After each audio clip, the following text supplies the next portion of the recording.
وَلَقَدْ يَسَّرْنَا الْقُرْآنَ لِلذِّكْرِ فَهَلْ مِن مُّدَّكِرٍ۔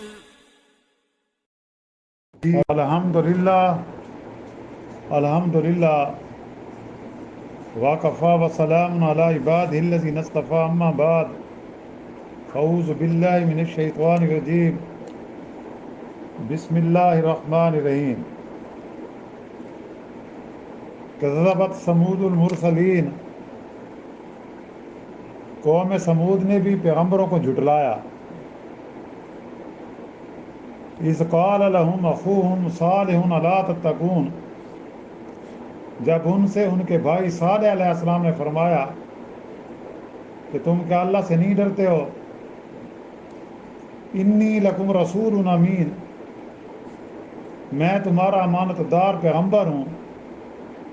فاتقوا اللہ واطیعونی، اور تم اللہ سے ڈرو اور میری اطاعت کرو۔ وما اسألکم علیہ من اجر، اور میں تم سے اس پر کچھ صلہ نہیں چاہتا۔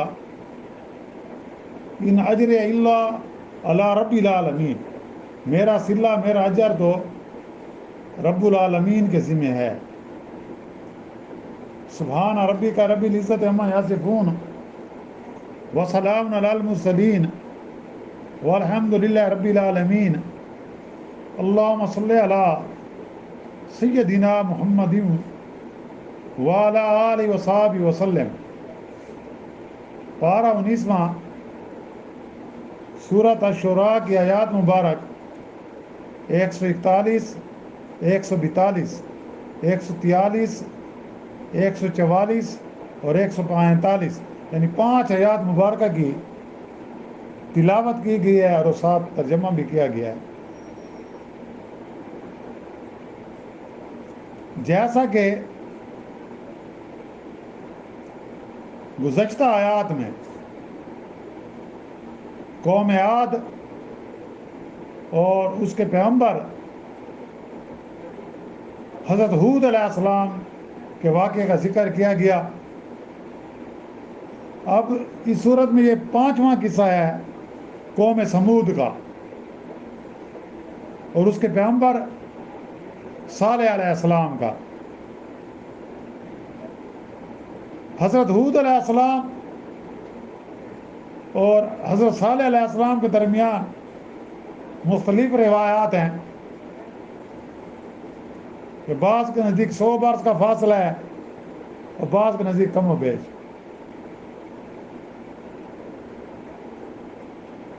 اس طرح مختلف روایات میں یہ بھی آیا ہے، تاریخی روایات میں،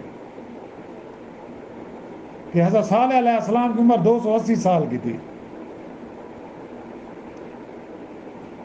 280 سال کی ہوئی،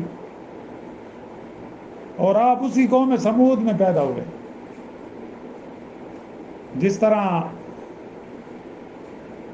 حضرت ہود علیہ السلام قوم عاد میں سے تھے، اس میں پیدا ہوئے تھے۔ ہمارے نبی کریم صلی اللہ علیہ وسلم قوم قریش میں سے تھے اور اسی میں پیدا ہوئے تھے، مکہ میں۔ تو قوم ثمود کا مقام سکونت حجاز اور شام کے درمیان تھا۔ قوم عاد کی طرح قوم ثمود بھی نہایت قوی الجثہ، طاقتور اور طویل العمر لوگ تھے۔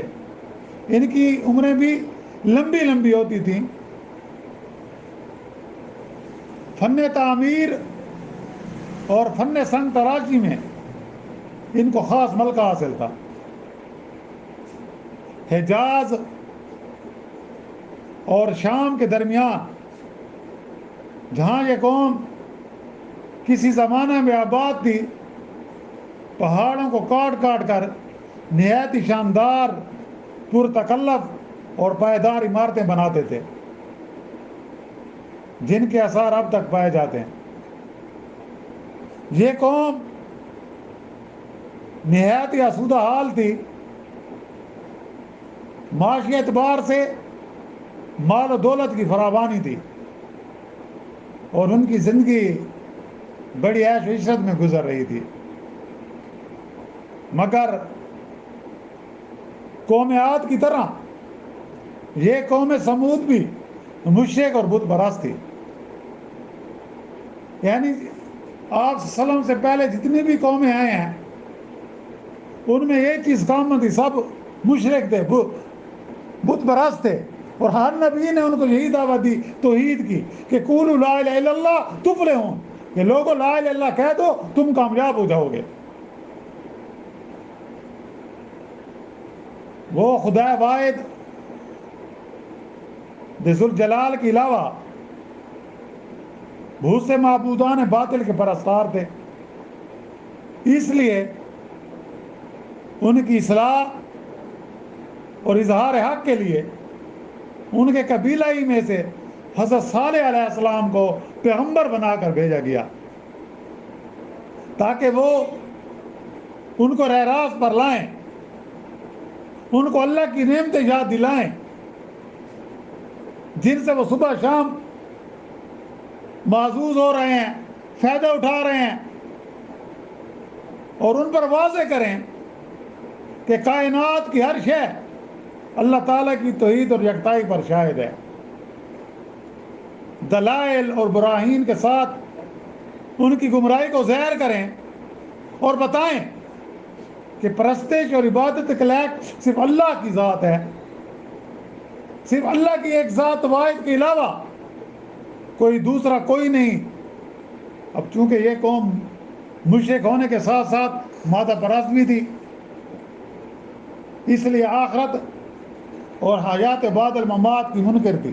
وہ کہتے بھائی یہی دنیا ہے، یہی زندگی ہے، مزے کر لو، جیسی گزارتے ہو، جیسے تمہاری خواہش ہو، جیسے تمہیں خوشی ملے بس ویسے نکل، مرنے کے بعد ہم مٹی ہو جائیں گے. جیسا کہ سورۃ مومنون میں 18ویں سپارے میں ذکر ہوا، ان کا کہنا تھا بس زندگی تو یہی ہماری دنیا کی زندگی ہے، اس میں ہم مرتے ہیں، اسی میں ہم جیتے ہیں اور اسی میں پھر مر جائیں گے، اور مٹی میں مل کر مٹی ہو جائیں گے، خاک میں مل کر خاک ہو جائیں گے. تو پھر زمین سے دوبارہ نکلنے کا کیا سوال ہوتا ہے؟ آج بھی جو دہریے قسم کے لوگ ہیں، دہرے کس کو کہتے ہیں؟ جو اللہ کے منکر ہیں، دہریت پسند اور مادیت کے ماننے والے یہی دعویٰ کرتے ہیں کہ مادہ کے سوا عالم میں اور کوئی چیز موجود نہیں. مادے کی سکت و قوت سے مختلف اجسام وجود میں آئے، اور انہی مادی اجزاء کی ترتیب اور ترکیب کا نام زندگی ہے. انہی کے انتشار اور بے ترتیبی کا نام موت ہے. اور یہ زندگی اور موت اس مادہ اور اس عالم کے ساتھ وابستہ ہے.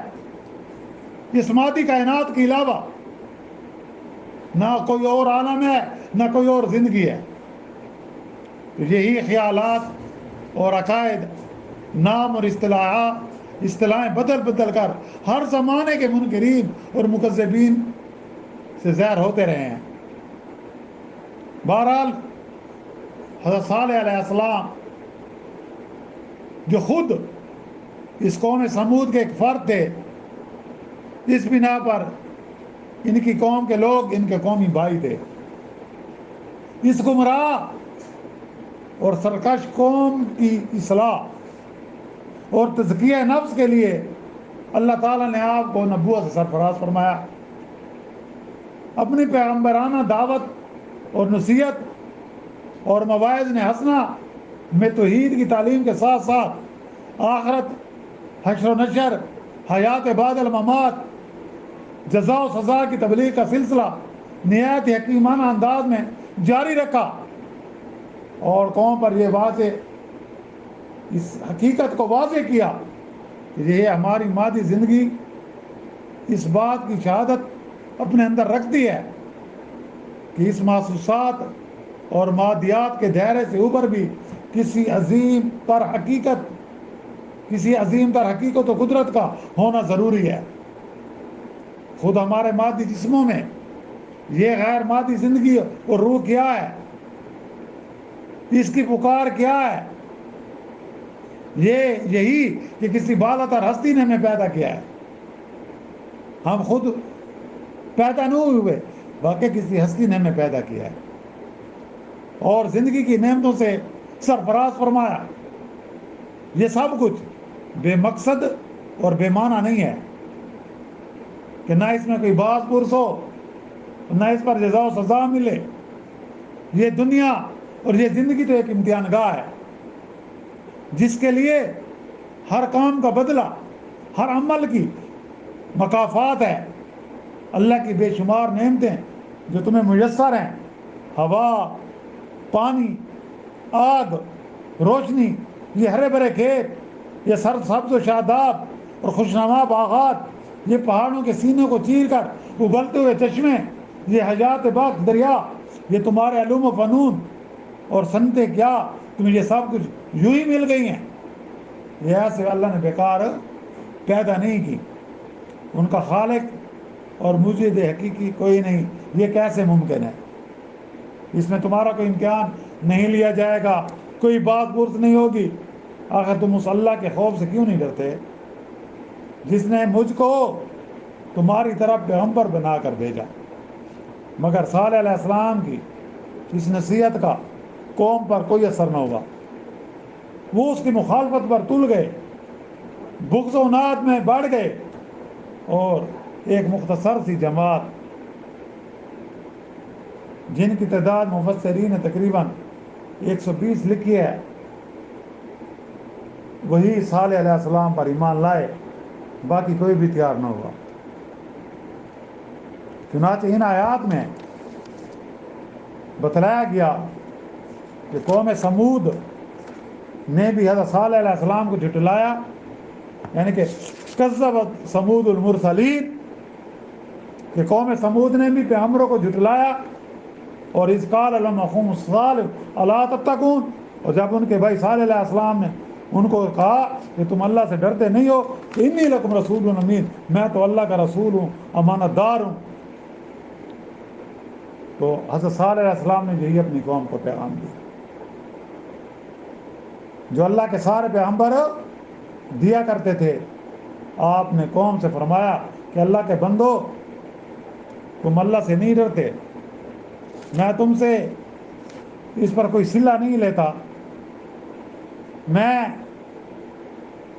اپنی مرضی سے نہیں آیا ہوں، مجھے اللہ نے بھیجا ہے، تم اللہ کی مرضی کے خلاف کیوں کاموں میں پھنسے ہوئے ہو؟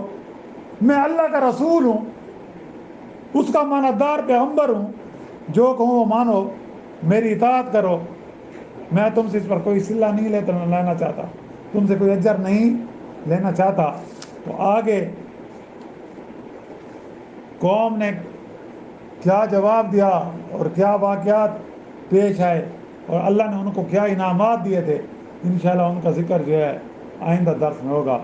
وآخر دعوانا الحمدللہ رب العالمین۔ ربنا آتنا فی الدنیا حسنۃ وفی الآخرۃ حسنۃ وقنا عذاب النار۔ ربنا تقبل منا انک انت السمیع العلیم وتب علینا انک انت التواب الرحیم۔